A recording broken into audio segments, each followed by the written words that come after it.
teman-teman yang mengambil formasi Kemenkumham, baik itu Lapas atau keimigrasian. Info yang saya dengar ini hari terakhir ya, ada beberapa wilayah yang hari ini adalah hari terakhir ujian SKB non CAT atau bisa dibilang ada tes psikotes, kesehatan, kesemataan dan lain sebagainya. Semoga kalian mendapatkan hasil memuaskan, lulus, dan kalian boleh lanjut ke tahap berikutnya itu SKB CAT ya. Untuk SKB CAT sendiri kita boleh nyolong start ya di awal ini sambil nunggu-nunggu pengumuman atau beberapa wilayah yang mungkin langsung pengumuman. Teman-teman yang lolos selamat dan selamat mempersiapkan. Teman-teman yang belum lolos jangan berkecil hati. Semoga ada rezeki lain yang teman-teman terima nanti. Ini kita mau ngebahas mengenai CAT atau SKB CAT ya teman-teman, seleksi kompetensi bidang dengan CAT untuk seleksi pengadaan CPNS tahun anggaran 2024. Ini diterbitkan oleh Menteri Pendayagunaan Aparatur Negara dan Reformasi Birokrasi atau PAN-RB pada tanggal 4 November 2024. Jadi ini materi terbaru ya teman-teman. Untuk sesi kali ini kita ngebahas pemeriksa keimigrasian pemula. Ada kemampuan umum, 2 poin pengetahuan umum, peraturan keimigrasian. Kemudian kemampuan khususnya, lebih spesifiknya pengetahuan umum ya tentunya tentang keimigrasian. Yang kedua, peraturan keimigrasian. Tiga, intelijen keimigrasian. Keempat, izin tinggal keimigrasian. Kelima, kerjasama keimigrasian. Lalu lintas keimigrasian. Poin ketujuh, pengawasan dan penindakan keimigrasian. Poin kedelapan, sistem dan teknologi informasi keimigrasian. Nah, untuk sesi seleksi SKB CAT ya teman-teman. Kali ini yang kita bahas kemampuan khusus, pengetahuan umum, peraturan keimigrasian, kemudian intelijen keimigrasian. Langsung aja kita masuk ke contoh soal. Kita mau ngebahas soal ya teman-teman. Di kesempatan kali ini, yang pertama kita mulai dari kemampuan khusus. Yang pertama pengetahuan umum, tentunya tentang keimigrasian ya. Semua negara sedang mengalami krisis pengungsian akibat konflik bersenjata. Banyak negara tetangga yang menolak untuk menerima pengungsi karena khawatir akan dampak sosial dan ekonomi. Di sisi lain, prinsip kemanusiaan mengharuskan negara-negara untuk memberikan perlindungan kepada pengungsi. Manakah tindakan berikut yang paling tepat dilakukan oleh komunitas internasional dalam menghadapi situasi ini? Opsi A, membiarkan masing-masing negara mengambil keputusan sendiri tanpa intervensi. B, membentuk sebuah badan internasional khusus untuk menangani krisis pengungsian. Opsi C, memberikan sanksi kepada negara-negara yang menolak menerima pengungsi. Opsi D, membagi beban penampungan pengungsi secara merata di antara negara-negara anggota PBB. Opsi E, memulangkan paksa para pengungsi ke negara asal mereka. Saya beri waktu 5 detik untuk menjawab.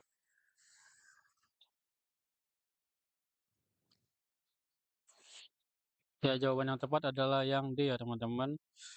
Ini membagi beban secara merata merupakan solusi yang paling adil dan efektif untuk mengatasi krisis pengungsian dalam skala besar. Pilihan tidak efektif, B memakan waktu lama, C dapat memicu konflik, dan pilihan E bertentangan dengan prinsip kemanusiaan. Ya, sebelum kita lanjut teman-teman, ini setiap soal saya harapkan teman-teman bisa menjawab dalam waktu 5 detik ya teman-teman. Saya kasih waktu 5 detik, teman-teman coba menjawab, kemudian saya berikan pembahasan dari soal yang kita jawab. Jadi kalau bisa jangan di-skip ya teman-teman, sekalian teman-teman latihan soal. Lanjut ke nomor 2. Seorang imigran gelap berhasil masuk ke suatu negara dengan menggunakan identitas palsu. Setelah beberapa tahun tinggal di negara tersebut, dia berhasil mendapatkan pekerjaan tetap dan menyewa rumah. Jika diketahui bahwa imigran gelap tersebut tidak memiliki izin tinggal yang sah, manakah tindakan berikut yang paling tepat dilakukan oleh pemerintah negara tersebut? A. Menangkap dan mendeportasi imigran gelap tersebut segera. B. Membiarkan imigran gelap tersebut tinggal di negara tersebut karena telah memiliki pekerjaan. C. Memberikan amnesti kepada imigran gelap tersebut setelah memenuhi persyaratan tertentu.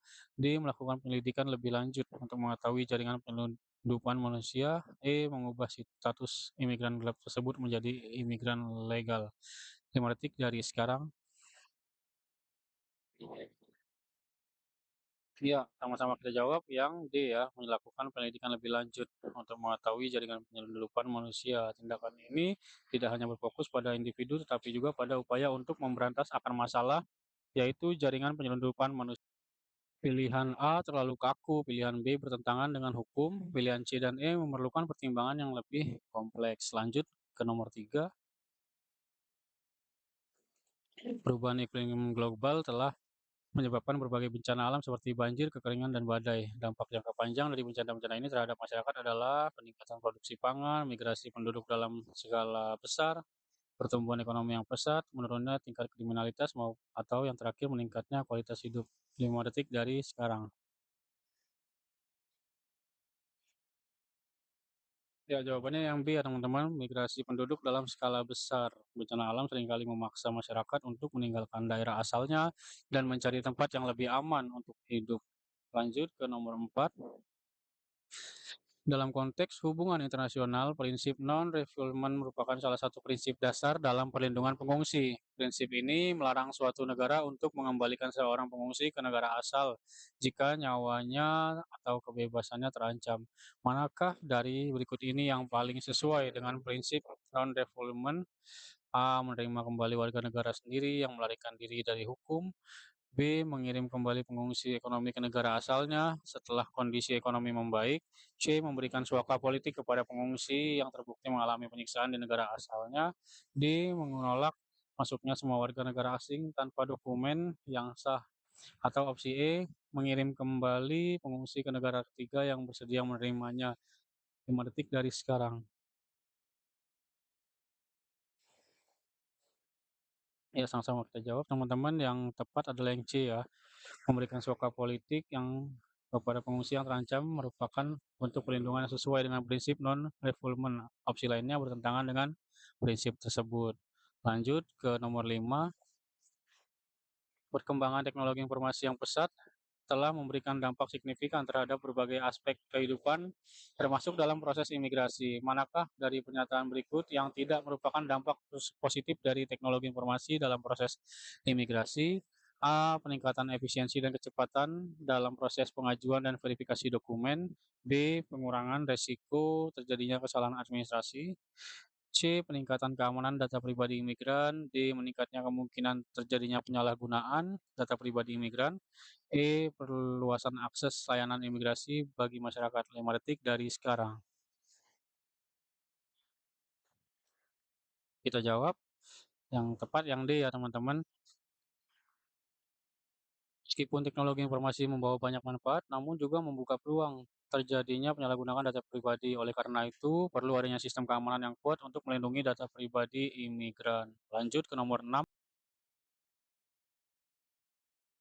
Oh, sebelum ke nomor 6 ini ada tips tambahan teman-teman, pelajari materi dasar keimigrasian, kemudian luas pengetahuan umum, latih kemampuan analisis dan evaluasi. Yang terakhir, kerjakan banyak soal latihan. Ini tips ini semoga bermanfaat untuk teman-teman. Boleh di screenshot kalau sekiranya bermanfaat. Lanjut ke nomor 6 ya. Kemampuan khusus peraturan keimigrasian. Seorang warga negara asing yang telah tinggal di Indonesia selama 5 tahun dengan izin tinggal terbatas sebagai tenaga ahli mengajukan permohonan perpanjangan izin tinggal. Namun, perusahaan yang memperkerjakannya mengalami kesulitan keuangan dan memutuskan untuk menghentikan kontrak kerja. Berdasarkan peraturan keimigrasian yang berlaku, tindakan apa yang paling tepat dilakukan oleh petugas imigrasi? Opsi A, menolak permohonan perpanjangan izin tinggal karena WNA tersebut tidak lagi memiliki pekerjaan. B, memberikan toleransi waktu tertentu bagi WNA untuk mencari pekerjaan baru. C, mendeportasi WNA tersebut secara langsung. D, mengubah status izin tinggal menjadi izin tinggal terbatas untuk kegiatan sosial budaya. E, mengizinkan WNA tersebut untuk tinggal di Indonesia secara tidak terbatas. 5 detik dari sekarang. Ya, jawaban yang tepat adalah yang B ya teman-teman.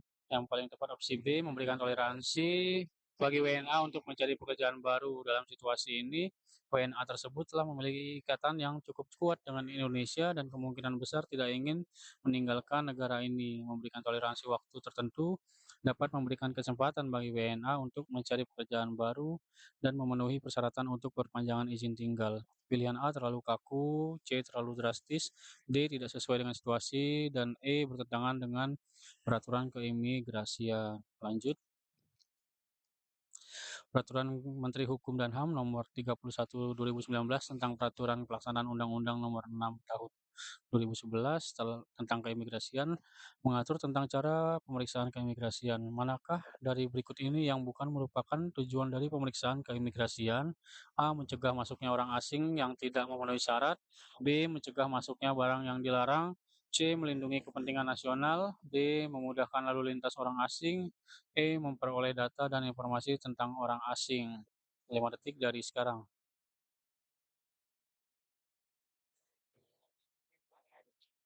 Ya, jawaban yang tepat adalah yang D ya teman-teman, memudahkan lalu lintas orang asing. Tujuan utama dari pemeriksaan keimigrasian adalah untuk menjaga keamanan dan ketertiban negara, bukan untuk memudahkan lalu lintas orang asing.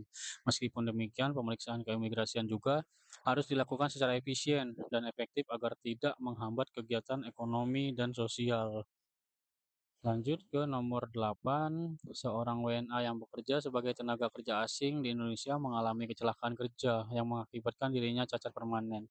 Perusahaan tempatnya bekerja menolak untuk bertanggung jawab atas biaya pengobatan dan pemulihan. Tindakan apa yang dapat dilakukan oleh WNA tersebut? A. Mengadu ke kedutaan negaranya. B. Mengadu ke Kementerian Ketenagakerjaan. C. Mengadu ke Direktorat Jenderal Imigrasi. D. Mengajukan gugatan perdata ke pengadilan. Atau opsi E, semua jawaban di atas benar. 5 detik dari sekarang untuk menjawab. Jawaban yang tepat yang opsi E ya teman-teman. Jawab semua jawaban di atas benar.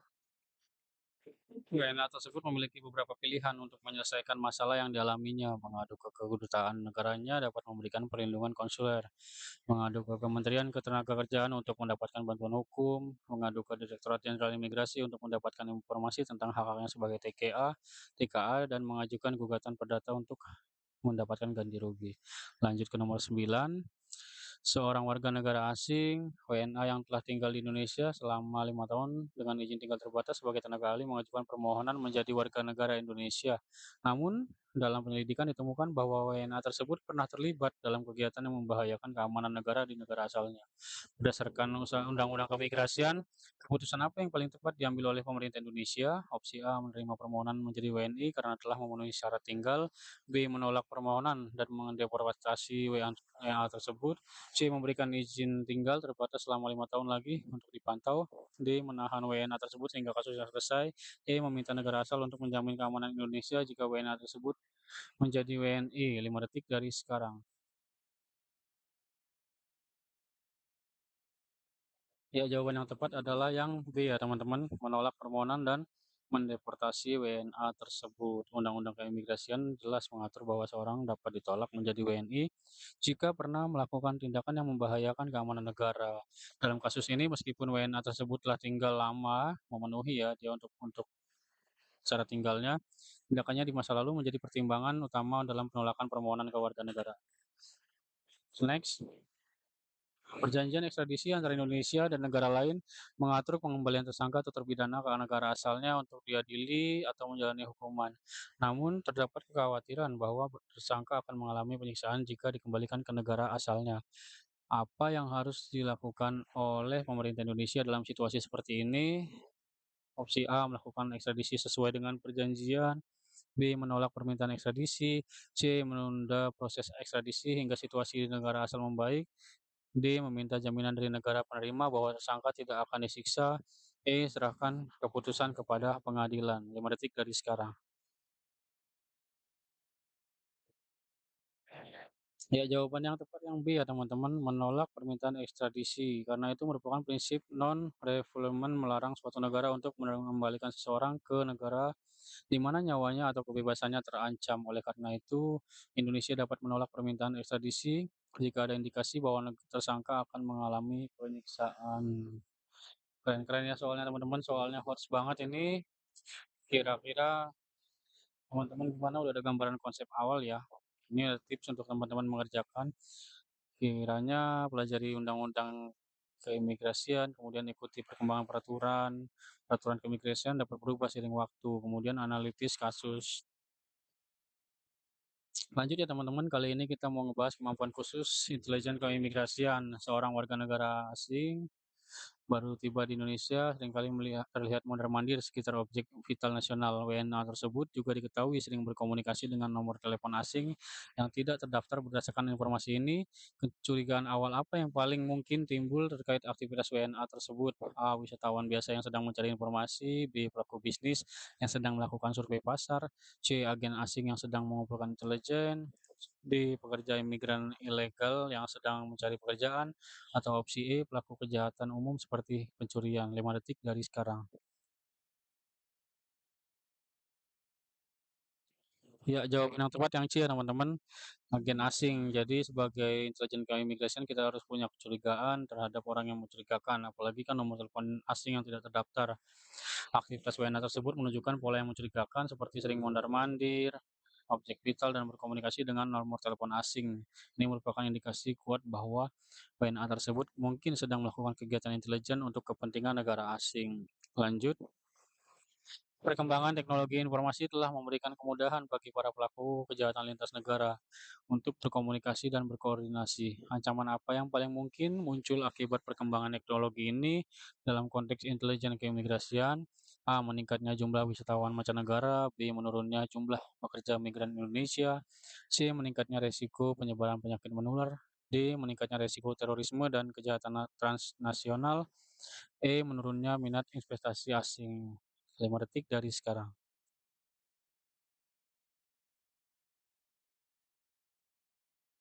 Ya, jawaban yang tepat yang D, meningkatnya resiko terorisme dan kejahatan transnasional ya teman-teman.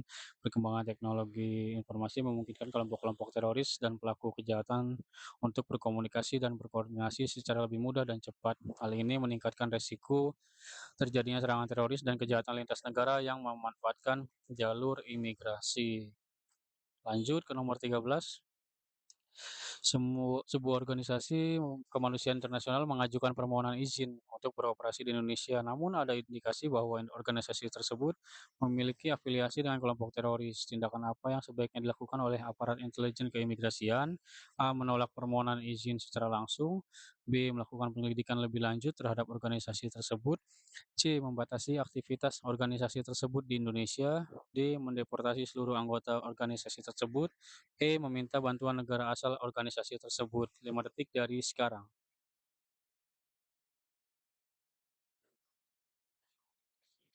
Ya, jawaban yang tepat yang B. Sebelum mengambil keputusan, aparat intelijen keimigrasian perlu melakukan penyelidikan lebih lanjut untuk mengumpulkan bukti-bukti yang kuat. Tindakan yang terburu-buru dapat menimbulkan masalah hukum dan diplomatik. Lanjut ke nomor 14, seorang WNA yang mengaku sebagai pengusaha tiba di Indonesia dan langsung menyewa apartemen mewah di kawasan elit. Namun WNA tersebut tidak dapat menunjukkan bukti keuangan yang memadai untuk membiayai gaya hidupnya. Kecurigaan apa yang paling mungkin timbul terkait WNA tersebut? A. Wisatawan yang ingin menikmati liburan mewah. B. Pelaku pencucian uang. C. Agen properti yang sedang mencari proyek baru. D. Investor asing yang ingin mengembangkan bisnis di Indonesia. E. Pelaku kejahatan siber. 5 detik dari sekarang.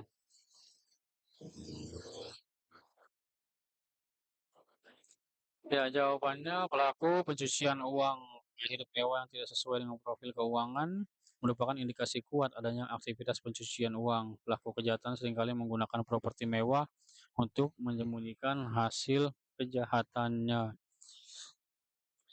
Lanjut ke nomor terakhir ya teman-teman, nomor 15. Apa yang dimaksud dengan profil risiko dalam konteks intelijen keimigrasian? A. Data biometrik seorang WNA. B. Analisis terhadap kemungkinan ancaman yang dapat ditimbulkan oleh seorang WNA. B. C. Riwayat perjalanan seorang WNA. D. Informasi tentang keluarga seorang WNA. Atau E. Tujuan kunjungan seorang WNA. 5 detik dari sekarang.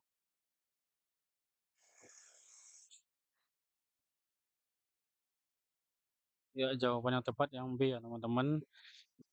Profil risiko adalah penilaian terhadap kemungkinan ancaman yang dapat ditimbulkan oleh seorang WNA berdasarkan berbagai faktor, seperti negara asal, tujuan kunjungan, aktivitas dan yang akan dilakukan, dan informasi intelijen lainnya.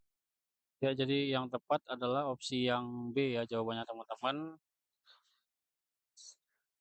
Lanjut, tips belajar, kita memiliki tips untuk teman-teman, pelajari peraturan keimigrasian, ikuti perkembangan isu terkini, tingkatkan kemampuan analisis, berarti mengerjakan soal.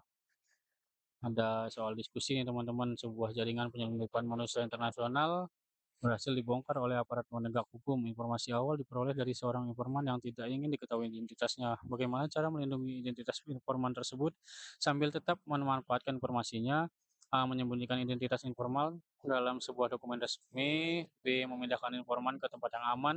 C. Memberikan perlindungan hukum kepada informan. D. Semua jawaban di atas benar. Atau E. Hanya jawaban A dan B yang benar. Tulis jawaban di kolom komentar ya teman-teman. Semangat terus, jaga kesehatan. Sekian dan terima kasih dari kami tim pemenangan CASN 2024. Akhir kata, jangan menyerah dan teruslah berusaha. Salam kemenangan.